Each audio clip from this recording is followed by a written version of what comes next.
বিপক্ষে ওয়ানডে সিরিজের পর বাংলাদেশের সামনে এখন টি-20 মিশন। পরিসংখ্যানে দুই দল প্রায় সমানে সমান।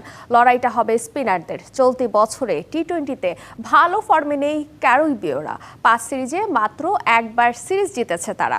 অপরদিকে বাংলাদেশ জিতেছে শেষ 4 সিরিজেই। ওয়ানডে লড়াই শেষ।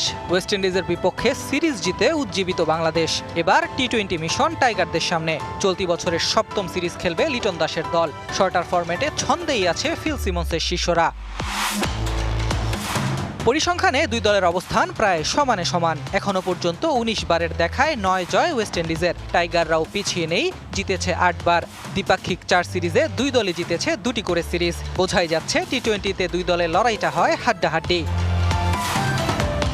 ওয়ানডের মতো টি-20 সিরিজেও হবে স্পিনারদের লড়াই। টাইগার স্কোয়াডে আছেন রিশাদ হোসেন, শেখ মেহেদী আর নাসুম আহমেদ। তাদের জবাব দিতে প্রস্তুত ক্যারিবীয় spinner Akeal Hosein, Roston Chase, Gudakesh Motie ও হ্যারি পিয়ের।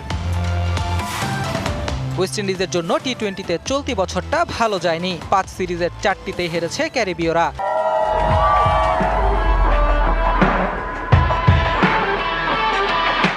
এমনকি নেপালের সাথেও হারের লজ্জায় ডুবতে হয়েছে উইন্ডিজকে।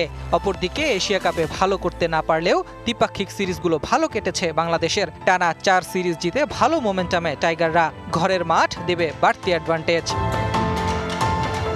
বাংলাদেশের ট্রাম্প কার্ড হতে পারেন রিশাদ হোসেন। এই লেগই আছেন দারুণ ছন্দে। পাশাপাশি সাইফ হাসানের ব্যাটেও ভরসা খুঁজবে টাইগাররা। অপরদিকে ওয়েস্ট ইন্ডিজ তাকিয়ে থাকবে আকিল হোসেনের ঘূর্ণিতে।